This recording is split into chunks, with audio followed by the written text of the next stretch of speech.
السلام علیکم پیارے حضور. میرا سوال ہے کہ ہم سوشل میڈیا یا ٹی وی پر دیکھ رہے ہیں کہ ہر جگہ دنیا میں ظلم ہو رہا ہے اور خاص کر بچوں پہ ظلم ہو رہا ہے. اور میرا سوال ہے کہ ان بچوں کو کن کے گناہوں کی سزا مل رہی ہے اور کس کی وجہ سے ان کو آزمائش میں ڈال رہا ہے. جو انسانوں کی اپنے گناہ ہیں، اپنی غلطیاں ہیں، وہ کر رہے ہیں. وہ اگر ظلم کر رہے ہیں تو بچوں کو تو کسی گناہ کی سزا نہیں مل رہی، بچوں پہ تو ظلم ہو رہا ہے. ٹھیک ہے.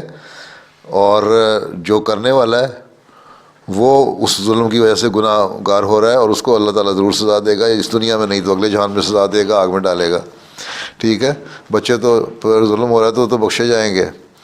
معصوموں کو، عورتوں، اس لیے آنسر نے فرمایا کہ تم نے ظلم نہیں کرنا. ٹھیک ہے. تم نے عورتوں کو نہیں مارنا، بوڑھوں کو نہیں مارنا، جنگ اگر ہوتی ہے تو بچوں معصوموں کو کچھ نہیں کہنا، حتیٰ کہ درختوں پہ بھی ظلم نہیں کرنا. یہ نہیں کہا کہ پھلدار درختوں پہ نہیں کرنا، درختوں کو بھی نہیں کاٹنا، وہ بھی ظلم ہے.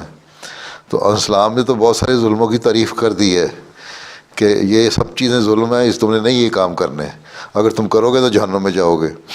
ہاں، جس پہ کیا گیا ظلم، جس پہ ظلم کیا گیا وہ تو بخشا جائے گا. اور اس لیے آنسر نے ایک جگہ یہی فرمایا ہے کہ مظلوم کی بد دعا سے ہی بچو. جس پہ تم ظلم کر رہے ہو، اگر تمہیں بد دعا دیتا ہے، دعا کرتا ہے تمہارے خلاف، تو تمہیں اس کی دعا قبول کر لیتا ہے اللہ تعالیٰ.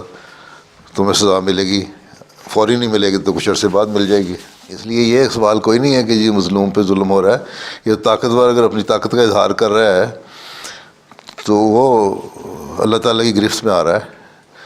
بچے کو کیا، اگر کسی بچے پہ ہو رہا ہے یا معصوم عورت پہ ہو رہا ہے یا کسی بوڑھے پہ ہو رہا ہے، ان کو تو اس ظلم کی وجہ سے ان کی بخشش کے سامان ہو رہے ہیں. ان کو اللہ تعالیٰ ان کو پھر ان کے گناہ معاف کرتا ہے بہت سارے. ٹھیک ہے. اور بچوں میں گناہ کوئی نہیں ہے، اس لیے وہ تو ویسے ہی معصوم ہے. لیکن جو ظلم کرنے والے ہیں ان کو سزا ہے. یہ سوال تو ویسے ہی نہیں ضرور کہ کوئی ظلم کی سزا کے لیے تو نہیں مقرر کیا گیا. اللہ تعالیٰ نے مقرر کیا ظالم کو. سزا تو تم تب کو ہو نا کہ اللہ میاں نے کہا ہو کہ تم سزا دو فلاں کو شخص کو جا کے ہیں. ظالم جو دہشت گرد ہیں وہ اللہ تعالیٰ نے مقرر کر کے بھیجے ہیں. داعش کے بندے وہ تو خود اپنے آپ کو منسوب کر کے اللہ کی طرف سے ظلم کرنے لگے ہیں. تو اس کا اللہ تعالیٰ کا کوئی قصور نہیں اس پہ. وہ تو اللہ نے کہا تھا تمہیں میں کھلی چھٹی دیتا ہوں، اگر تم یہ ظلم کرو گے تو میں تمہیں سزا دوں گا اور جہنم سے بھروں گا تم لوگوں کو. کب اللہ تعالیٰ نے کہا تھا کہ میں تمہیں ظلم نہیں کرنے دوں گا؟ اللہ تعالیٰ نے قرآن شریف بڑا واضح فرمایا کہ تم ظلم کرو گے، مجھے پتہ ہے، اور جب کرو گے تو جہنم سے بھرے جاؤ گے. ٹھیک ہے. اس لیے اللہ تعالیٰ نے یہ فرمایا نا کہ میں نے جن و انس کو عبادت کے لیے پیدا کیا. عبادت لوگ سمجھتے ہیں صرف نماز پڑھنا عبادت ہے. اللہ تعالیٰ نے بڑا واضح دوسری جگہ فرمایا ہوا صرف نماز پڑھنا عبادت نہیں ہے. لوگوں کا خیال رکھنا بھی عبادت ہے، غریبوں کا خیال رکھنا بھی عبادت ہے، یتیموں کا خیال رکھنا بھی عبادت ہے، ان کے کھانے کا خرچہ پورا کرنا بھی عبادت ہے، ان کے ضروریات کو پوری کرنا بھی عبادت ہے. صرف نماز پڑھنا، 5 نمازیں پڑھ کے بعض ظلم کرنا، یہ کوئی عبادت نہیں ہے. اللہ تعالیٰ نے کہیں نہیں کہا یہ عبادت ہے. اور ہم غلط منطق لے لیتے ہیں وما خلقت الجن والانس الا ليعبدون، کہ صرف عبادت یہ ہے کہ 5 نمازیں پڑھ لیں. 5 نمازیں تو اللہ کو کوئی ضرورت نہیں تمہاری 5 نمازوں کی. اس لیے کسی شاعر نے کہا ہے کہ درد دل کے واسطے پیدا کیا انسان کو، ورنہ طاعت کے لیے کچھ کم نہ تھے کروبیاں. کہ صرف اطاعت کرنی ہوتی ہے نا، نمازیں پڑھنی ہیں، عبادت ہی کرنی ہے، تو فرشتے کافی تھے اللہ میاں کے لیے ہیں بے شمار.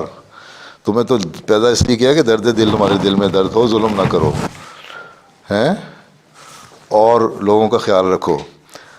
اور جب تم اس طرح کرو گے تو اللہ تعالیٰ تمہارے سے خوش ہوگا، تمہیں ریوارڈ دے گا. اس دنیا میں بھی تمہارا اچھا لوگ سمجھیں گے، مرنے کے بعد بھی اللہ تعالیٰ تمہاری اچھی جگہ وجہ سے تم جس طرح کہنا جنت میں جانے کی باتیں، جنت میں ڈالے گا. ٹھیک ہے. تو بچوں کو جو پھر ظلم کر رہا ہو یا کسی پہ بھی ظلم کر رہا ہو، وہ ظالم ہے اور ظالم کو سزا ملے گی. اور جس پہ ظلم کیا گیا ہے اس کی اللہ تعالیٰ دعا بھی سنتا ہے اور اس کو اللہ تعالیٰ ریوارڈ بھی دے گا جنت میں. اس دنیا میں بھی دے سکتا ہے، آگے بھی دے سکتا ہے، اس کی مرضی ہے نا اس کی. ٹھیک ہے. ایک مسلمان جب، ایک مومن جب بات کرتا ہے نا زندگی کی، تو دونوں دنیا کو سامنے رکھ کے بات کرنی چاہیے، اس دنیا کو بھی اور اگلی جہان کی دنیا کو بھی. پھر تمہیں صحیح سمجھ آتی ہے بات کی. ٹھیک ہے.